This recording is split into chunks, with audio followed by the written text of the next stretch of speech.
And a very good Friday morning, afternoon, evening, everyone. Joe Benigno back with you again. The Ode of Pain podcast, Friday, December 20th, 2024, just 5 days till Christmas. The Joe Benigno Ode of Pain podcast brought to you by the Hackensack Brewing Company, by Anita Discount Tire, by Manscaped.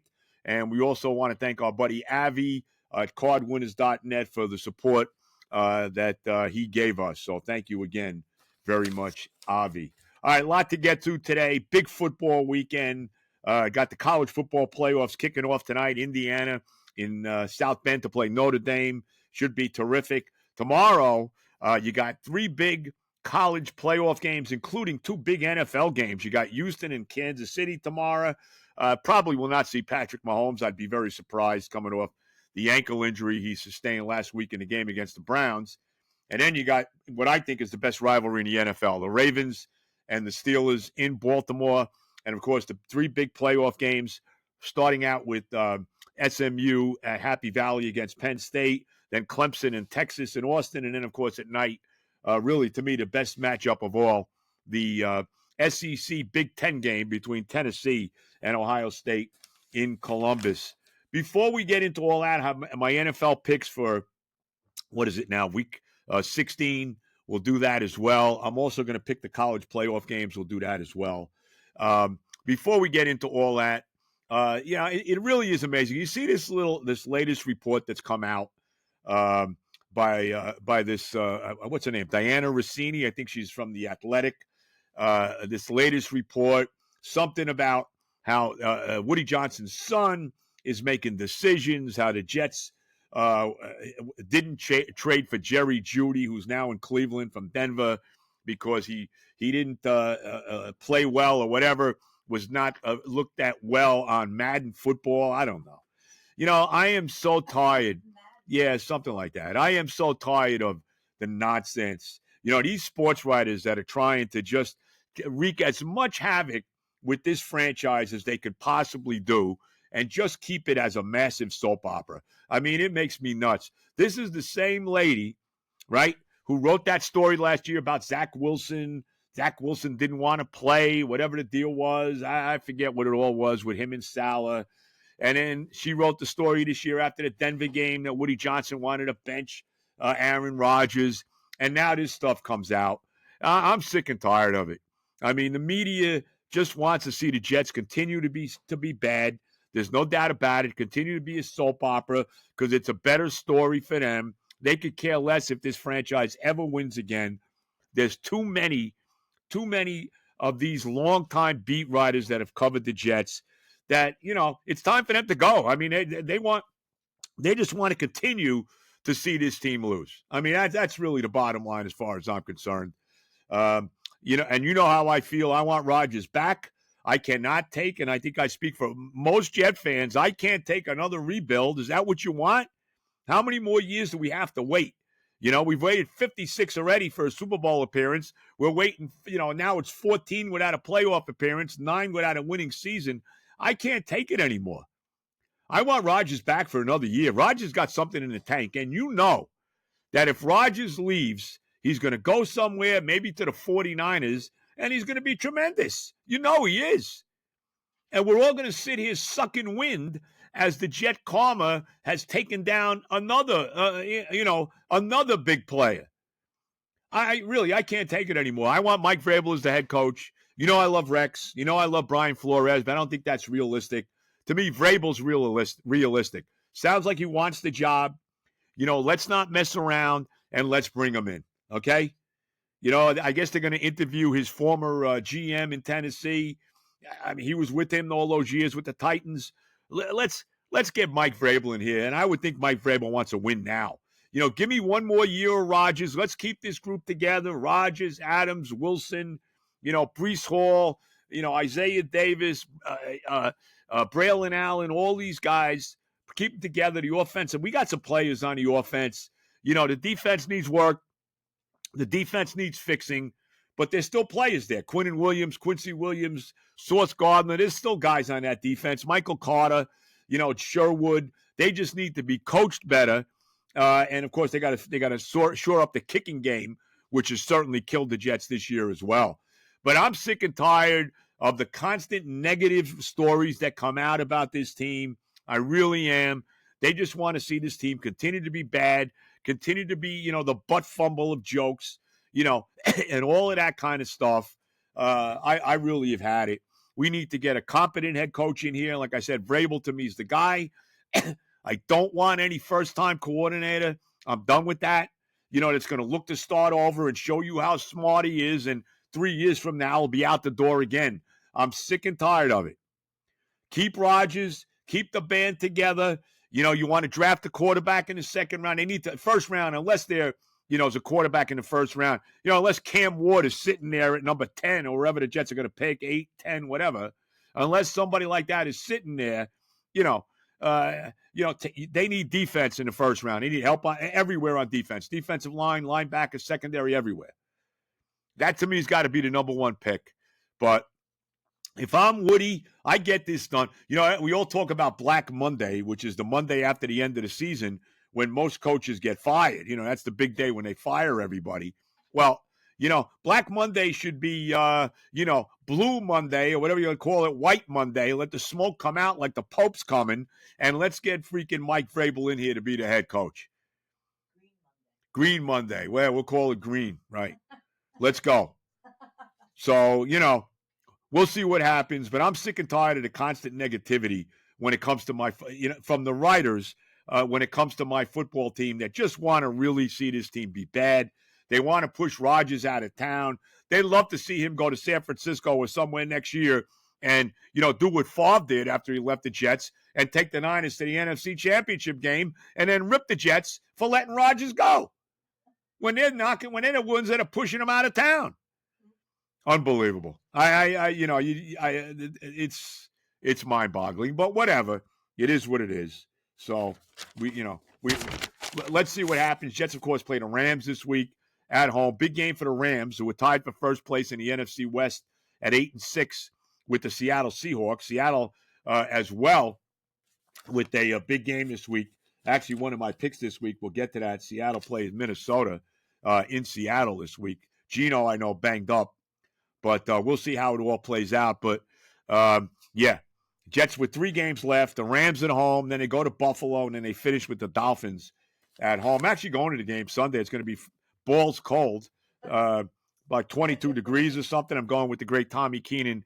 We do have access. Plus, I want to thank the great Jake Asman for the tickets. Also want to thank Jake for the Gusbuster umbrellas he sent us. Thank you, Jake. Who knew that his father owns the company? Oh, unbelievable. Jake, you're the best. We love you. We love Jake. Anyway, going back to the football team. Now, I got the tickets from Jake, so we do have access to one of the clubs. So if it gets too cold, can always sneak in here and watch the game on television. So, but do want to go to another game going with Tommy. So I am really pumped up for that.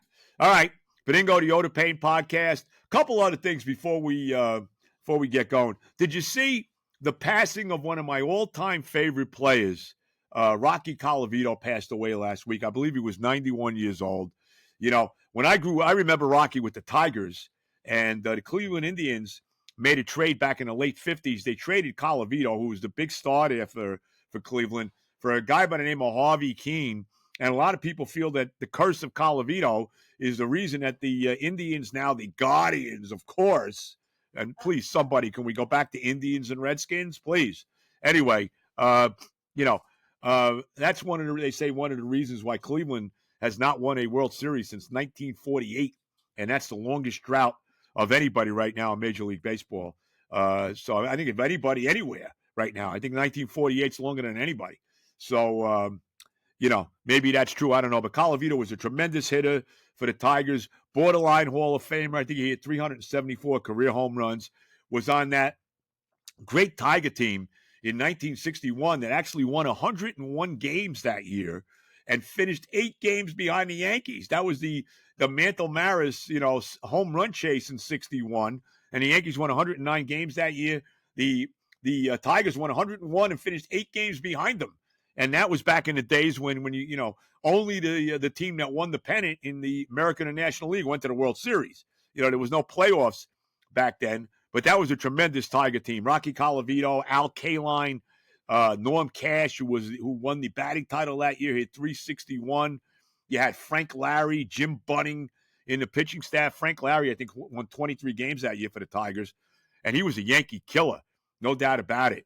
But I'll never forget Colavito in Detroit. And how about this, too? Remember this, too? And he, of course, was born in the Bronx, New Yorker all the way.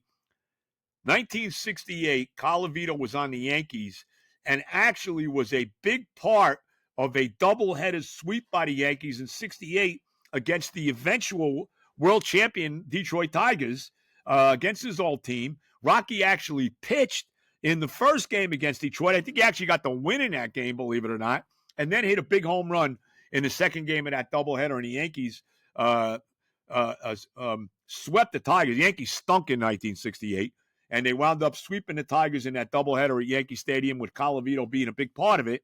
And as I said, the Tigers went on to win the World Series that year, beat the Cardinals in 7. Actually came back from 3-1 to win that series that year, beat Bob Gibson in Game 7. We remember Curt Flood having some trouble in the outfield in that 7th game in St. Louis. So never forget that. But the passing of Rocky Colavito, another one of my favorite players growing up back in the 60s. All right, Benigno, the Oda Payne podcast. As we continue to move on, I got to say this too. You know, what's happened to the New York Rangers? What the hell's happened to them? You know, I blame Chris Drury. Now they've traded Jacob Trouba, they've traded Capo Caco. I really blame Drury for this. You know, the Rangers were off to a 12-4-1 start. They had just won a couple games on a West Coast trip. I believe it was in Seattle and Vancouver. And then they lost 2 games after that in Calgary and Edmonton, I believe it was. And then Drury came out with his statement that he was open for business and was ready to trade anybody on the roster. And since then, they have been terrible. Even Shesterkin, and they gave Shesterkin the big 8-year contract, $12 million a year, $11 million a year, whatever they gave him. And even he hasn't been the same since then. So, you know, I'm very upset as my wife takes a look as she's putting my wife right now is starting to decorate the tree. We got the tree a couple days ago, didn't decorate it yet. So we're doing it right now, and she's putting lights up around some of the stuff I have down here on some of my Met guys, as I see lights on Piazza and Jesse Orozco right now. But nevertheless, looks very nice. My wife doing it is Christmas, thank God. And we got a little Christmas present as Met fans by getting Juan Soto. Now we got to get Pete Alonso back in the fold and Sean Manaea. I mean, it would be nice if we did that. But yeah, getting back to the Rangers. I mean, they can't buy a win. They can't even score a goal anymore. And I know Panarin's been out the last couple of games. I blame Drury. And, you know, this season's really going in the tank and tanking fast. I know there's a lot of games to be played yet. It's only December. But boy, oh boy, what a freaking disaster. And I blame Drury for this. You know, last year was probably their year to win. You know, they won the President's Cup. They got to the conference finals and then, you know, went down very unceremoniously in 6 games to Florida. They had a 2-1 lead in that series and wound up losing it. But I blame Drury. I really do. Why would you come out in November, early in the season, with the team actually not playing that bad and make the statement he did? I think that absolutely destroyed the morale of this hockey team. And Trouba's gone now. Caco's gone now. Who's next? Who are you trading next, Chris? The next guy that should be out the door is Drury, as far as I'm concerned. So I got to throw that in there about the Rangers. Really disgusted with the state of the Rangers. And as far as the Knicks go, they're 16-10. They blew out Minnesota last night in Karl Anthony Towns' homecoming at a big game, 32 points. Played great. The Knicks are playing fine. They're good. The bottom line in the Knicks is they got to win a championship. They haven't won one since 1973. We've had a plethora of brutal playoff losses over the years in the Ewing years. Even last year when they lost in 7 to Indiana, the Anunoby injury really, to me, was really the killer in that loss to the Pacers last year. You know, they got to win a championship. I mean, that's it. I mean, I don't want to hear conference finals. I don't want to hear NBA finals. The Knicks got to win. And look, the NBA is not what it used to be for me. I've documented that many times. It's so soft now. You know, it really is. It's all about chucking up threes. There's no physicality in the league anymore. You know, I've said this a million times. I'm going to say it again. You know, Karl Anthony Towns is a fine player. No doubt he's been a big addition to this team, but he's already taken a couple maintenance days. He's got minor injuries and he sits it out. Back in the days with Ewing, and I was doing the overnights for a good part of that back in the 90s when I was starting out at WFAN, and I used to go to the Knicks games I was at the Garden every game. I mean, pretty much. And I was fortunate enough to be able to go into the locker room after games. Ewing would play every game, and the NBA back then was actually physical, where you could actually play physical defense. Of course, those days are long gone now. God forbid you put a hangnail on somebody, they call a foul on you. It's ridiculous. But Ewing would play every game. He never took days off. Nobody took days off. And after every game, I'd be in a locker room, and there would be Patrick with both his legs, his knees wrapped in the towels and in buckets of ice water. Every game. All right? And Ewing never took maintenance days. Absolutely never. This guy Towns is already taking him. The NBA's soft. The NBA's gotten so soft. And it's, there's other things that off the court that bother me about the league, but just unbelievable. Anyway, had to bring that up. But quick state of the Rangers and Knicks in what is the eternal NHL and NBA seasons. Only, 60 games or so, 50-something games left in both of those seasons. Look at that. Very festive now behind me. We got lights. My wife's doing just a brilliant job. Go get some extension cords. My wife's still getting it all done here. Anyway. All right, let's get the as always, cough up a lung. Oh, my God. I do. Unbelievable. Anyway, let's bring the sponsors in here. We've talked about the Hackensack Brewing Company for a long time. I know everybody's asking me when's the next live podcast. Don't know. Maybe during the playoffs. We'll see after Christmas, after New Year's sometime. We thank them for all the support they've given me over the years. They do a brilliant job. Go see Mike Jones, TJ over there, located 10 minutes off the George Washington Bridge, less than 30 seconds off Route 4. And as Billy Joel once said, who needs a house out in Hackensack? Remember, there's always 12 beers on tap, which you can enjoy in the outdoor beer garden or in their large tap room, spacious tap room. Tap room's open 4:30 to 10 Monday to Friday, 2 to 10 Saturday, 12 to 8 Sundays, 78 Johnson Avenue in Hackensack, right beyond the Tombstones. See everybody over there. I'll let you know when the next live podcast will be. Don't actually know when that's going to be, but we will let you know. A lot of people have been asking me. Check it out, the Hackensack Brewing Company. You need work on in your car? You need tires? You need your car inspected? Whatever your automotive needs are, go see my son Johnny, his great boss Harry, over at Need a Discount Tire in beautiful Rivervale, New Jersey on Westwood Avenue. Tell them I sent you. They'll take care of you.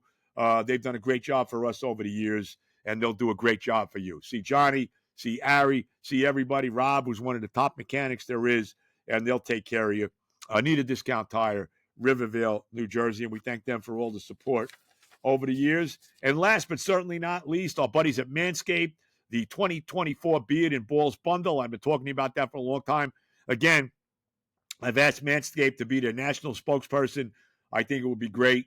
I'd even do the show. I'd even do it in my underwear, in the Manscaped underwear, if that's what they want. I don't think it's a pretty sight, but I would even consider that. Anyway, check out the Beard and Balls Bundle featuring the Lawnmower 5.0 and the Beard Hedger, a trimmer for the moneymaker, and another for the boys downstairs. Now, I thought downstairs was the moneymaker, but nevertheless, get 20% off and free shipping with the code OTOPAIN at manscaped.com. That's 20% off free shipping and the code OTOPAIN at manscaped.com for the premium grooming experience. Trust Manscaped. I've talked about it for a long time. The lawnmower does the job downstairs, keeps you nice and trim, and gives you, as I've said so many times, and this is a big deal. It's a big deal for all us men out there. It gives you the illusion of the extra inches on the scavans. You know what I mean? And that's a big deal. So check out the Lawnmower 5.0 and then the Beard Hedger as well. Don't forget, check out the Manscaped shampoo and conditioner. Been using it for a long time. Actually need a new batch of that. Check out the underwear. They got the T-shirts, the underwear. Always wear it for golf. Amazingly enough, actually played golf this past Tuesday. Played 18. It was 60 degrees. What a day. A week before Christmas. That's not going to be the case over the weekend.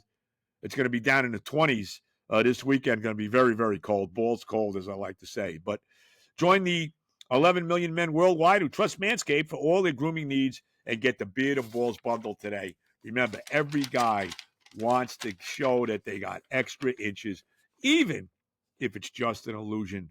I love Manscaped. Check them out. All right. Benigno, the Oda Pain podcast. All right, I'm gonna do my NFL picks coming up. But first, I'm going to pick the college games in the playoffs, which gets underway tonight in South Bend with the all-Indiana matchup between IU, Indiana University, the Hoosiers, and the Fighting Irish of Notre Dame. Both teams with only one loss on the year. Indiana's only loss was to Ohio State. Notre Dame's only loss was the second week of the season after they had beaten Texas A&M in College Station. They lost to Northern Illinois, and they rebounded beautifully and have run the table since then. Notre Dame, a 7.5-point favorite. I'm sure it's going to be chilly tonight. I think it's going to be in the high 20s tonight in South Bend.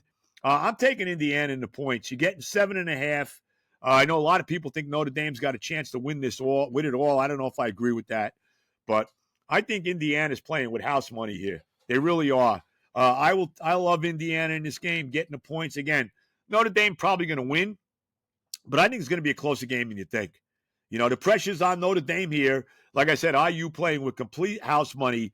Give me Indiana plus 7.5 tonight in South Bend against Notre Dame. That's game one. Game two, the team that got the best draw of anybody in the first round, and really in the playoffs in general, is Penn State. Penn State gets SMU at home, and then if they win that game tomorrow afternoon in Happy Valley, they play Boise in the bowl game in the next round after that. I like Penn State. I mean, these are big games for James Franklin. You know, to me, James Franklin needs to win against SMU, and he needs to win against Boise. He needs to get to that Final Four at the very least. Give me Penn State laying 8.5 at home against SMU. Now, this is another game where the pressure's on Penn State. Remember, Penn State lost 2 games this year.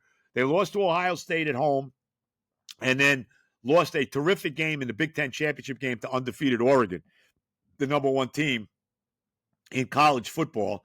SMU got to the ACC championship game. Remember, they lost early in the year to Brigham Young and then lost to Clemson in the ACC championship game. And all the, hoopla, was Alabama going to get in for the 12th team? Was they going to give it to SMU? They wound up giving it to SMU.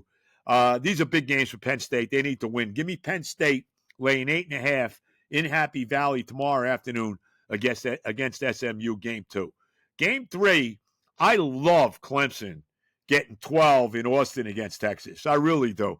I mean, look, a lot of people love Texas. I think next to Oregon, they're the next favorite to win the national championship game. But look, they lost 2 games, both to Georgia. I mean, really, the best win of the year is probably against Texas A&M.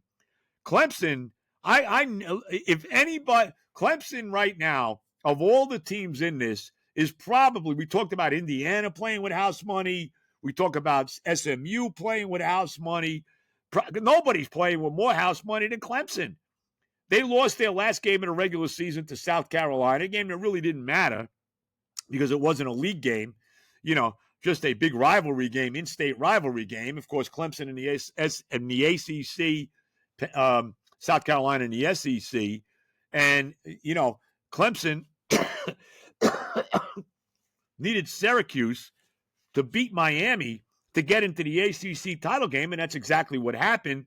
They get in and win that thriller with a last-second field goal to beat SMU, win it 34-31, and advance into the playoffs. Dabo Swinney, he's playing with house money. I'm taking a shot. I love them getting 12 points here. I don't know how good Texas is. And again, all the pressure on the Longhorns here to win at home in Austin. I got a feeling you're going to get something out of here. What's the kid's name, the quarterback again? I can't remember his name is. Cade, whatever his name is. But he's played pretty well for them. He really has. Give me Clemson plus 12. It's a big number.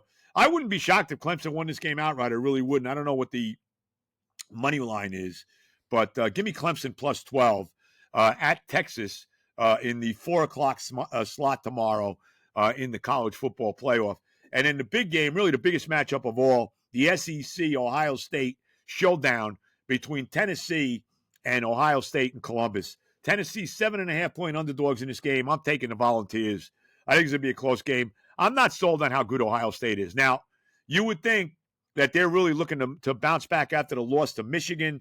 Remember, Ohio State wound up losing 2 games this year. They lost to Oregon early on by a point, and then the loss to Michigan that knocked them out of the Big Ten championship game.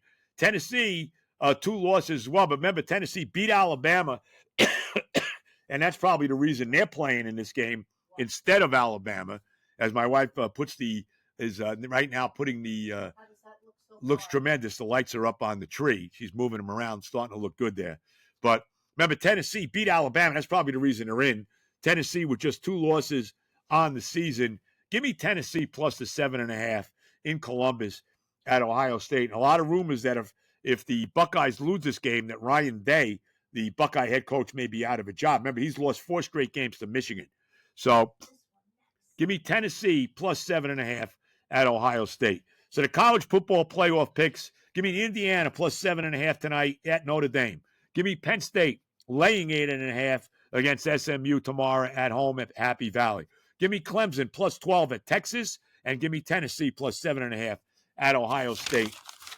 My picks for the college football playoff tomorrow. How good is that going to be? And like I said, a tremendous football day tomorrow. You got the 3 college football playoff games and 2 big NFL games, Kansas City, Houston, and the great game between Baltimore and Pittsburgh, which right now really is for first place in the AFC North. Pittsburgh at 2-4, coming off that loss to the Eagles last week in Philly, and Baltimore, who had basically a week off as they blew out the Giants last week at MetLife 35-14. So that's going to be a terrific game coming up tomorrow. All right, so time now for my pro football picks for already week 16 in the unbelievably only 3 weeks left in the NFL regular season. I went 2-3 again last week. I've had 4 consecutive 2-3 weeks. I'm 36-39 for the season. You know, really trying to get over the 500 hump. I've had winning weeks since I started doing this, 4 years ago, whatever it is now that I'm doing the podcast. So I've had winning years every year, and still got time to get over the hump in 2024, and we'll see if we can get it started starting tomorrow. I'm taking the Steelers. I mentioned this game. I'm taking Pittsburgh plus 6 in Baltimore. Nobody is giving Lamar Jackson more trouble than the Steelers. Remember, they beat him earlier in the year. That game, what was it, 18-16, in a game where the Steelers did not score a touchdown in Pittsburgh. They had 6 Chris Boswell field goals to win that game. Now, the Steelers are a little banged up. George Pickens, their top receiver, is banged up for this game. And as I said, they lost a tough game to the Eagles last week. Big fumble by Najee Harris when the Steelers were down by 7 driving in the red zone that Philadelphia recovered, and the Steelers never recovered from that. The Eagles went down, scored a touchdown off that turnover, and wound up winning the game 27-13. Look, I think 6 is a big number. And the Ravens-Steelers seems to always be a field goal game no matter how it plays out. So give me the Steelers plus 6 tomorrow in Baltimore against the Ravens, a game for the top spot in the AFC North. Pittsburgh plus 6 in Baltimore tomorrow. Give me the Steelers. This game always seems to be a 3-point game, and what I think now has become the best rivalry in the National Football League. That's game 1. Game 2, and this is more of a pick against the Giants than it is a pick for Atlanta. I'm taking the Falcons laying 8.5 at home against the woebegone Giants.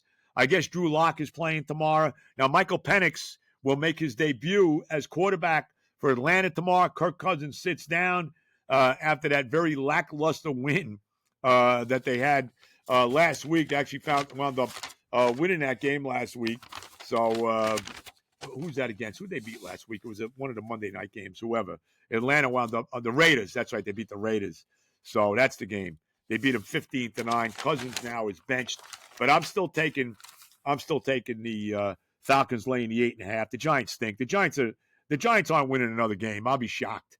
They're going to get the number 1 pick in the draft. More than likely, it's going to be Shadir Sanders, and we'll see if the combination of Brian Dable and Joel Shane survive when all is said and done, with the planes that have been flying over MetLife Stadium, begging Mr. Mara to do something here. So we'll see how that plays out. But give me the Falcons. Big game for the Falcons, too. They're 7-7. They're only one game behind Tampa Bay in the NFC South. So give me Atlanta laying 8.5 against the Giants down in Atlanta. That's game 2. Game 3, call me a nut job. Call me a sick bastard. I'm taking the Jets getting 3.5 at home against the Rams. Now, why in the world would I do that? Now, the Jets have looked a lot better. I mean, Aaron Rodgers, those 2 games in Florida, he lit it up. They should have beat Miami. That should have been – look, the Jets right now, if the defense and the kicking game were the same as it was last year, this team would have at least 3 more wins. They'd probably be 7-7, and still – you'd be somewhat in the mix to make the playoffs instead of being 4-10 and dead in the water. The Rams are tied for first place in the NFC West. They come off that win over the Niners last week, 12-6. They've had 10 days off because they played last Thursday. They're tied with Seattle at 8-6 in the NFC West. So this is a monster game for the Rams. The Jets are getting 3.5. I think they're going to play them tough. I mean, the Rams are coming east, and this game's going to be cold. It's going to be 22 degrees at MetLife Stadium. Matthew Stafford, as good as he is, he's played his whole career. He played at Georgia, and then he played his whole career either in a dome in Detroit or in the warm weather in L.A. So I'm taking a fly. Now, the Rams are going to score points, you would think. They got a high-flying offense. We all know that, although it wasn't so high-flying against the Niners. The Jets are going to probably have to score a lot of points to win this game, but I'm taking them. Something tells me to take them here. Give me the Jets plus 3.5 at home against the Rams. I'll be at the game with my buddy Tommy Keenan. Maybe that's the reason, freezing my balls off, but maybe that's the reason I'm picking them. I don't know. Give me the Jets plus 3. And I think Rodgers is playing with a little bit of a chip on his shoulder, to prove that he's still got something going toward the end of the year. And that's something better be with our team next year. But nevertheless, give me the Jets plus 3.5 at home against the Rams. Game 4, I'm taking the Seahawks plus 3 at home against Minnesota. I mean, Minnesota, they're 12-2. I mean, they got to lose it sometime, don't they? And look, I know Minnesota can still win the NFC North. They're tied right now at 12-2 with the Lions, although the Lions have the tiebreaker. And the Seahawks, as I said, they're tied for the division lead in the NFC West, both 8-6 with the Rams. I believe the Rams have the tiebreaker over Seattle. Now, Geno Smith got banged up last week. Not 100% sure if he's playing or not. I'm still taking a flyer on the Seahawks. I just think Minnesota's due to lose. And you're getting 3 with Seattle at home. Give me the Seahawks plus 3 at home against Minnesota, game 4. And the last game, I'm going with the big number here. I'm laying the 14 with Buffalo at home against New England. Buffalo loves to beat up the Patriots as bad as they are. This game's got, 45-10 written all over it. I don't see any way. Look, the Bills are still with an outside shot to get home field advantage in the AFC. They're 2 games behind Kansas City, but remember they beat Kansas City, and Kansas City's playing. Looks like they're not playing Mahomes tomorrow in that game against Houston. There's no reason to play him. They got a 2-game cushion right now over the Bills. So it's a big game for the Bills in that regard. They're going to blow the Patriots out. They are. Later 14. Like I said, this has 45-10 written all over it. So give me Buffalo laying 14 at home against New England. So the big Benigno picks again for week 16. Give me Pittsburgh plus 6 tomorrow in Baltimore against the Ravens. Give me the Falcons laying 8.5 Sunday at home against the Giants. Give me the Jets plus 3.5 at home against the Rams. Give me the Seahawks plus 3 at home against Minnesota. And give me the Bills laying the big number 14 at home against New England. The Joe Benigno Pro Football picks already week 16 in the NFL. All right, everybody have a great weekend. Get all your Christmas shopping done. Very nice. My wife's got the tree now. She's got the lights up. It's looking good. We got a nice tree over at Secor Farms. Very nice. Love it. It's a Frazier fir. No relation to Clyde Frazier or, the late, great Smoking Joe Frazier. But no, I think it's spelled with an S, not a Z anyway. But nevertheless, everybody have a stellar weekend. Enjoy it. Enjoy all the football. Great football weekend starting tonight with the Notre Dame-Indiana game in the college football playoffs. Pumped up about that. Enjoy it all. And I'll be doing a little more Christmas shopping in a little while as well. So everybody, God bless. God bless America. I'll be back Monday, so we'll do the final Christmas show. Maybe I'll do a little singing, maybe a little Christmas carol. Sleigh bells ring, are you listening? In the lane, snow is glistening. That's enough. Everybody enjoy your weekend. Again, God, all the love to everybody. And of course, God bless America. Boy, the big boys can't get here fast enough. Have a great weekend, everyone.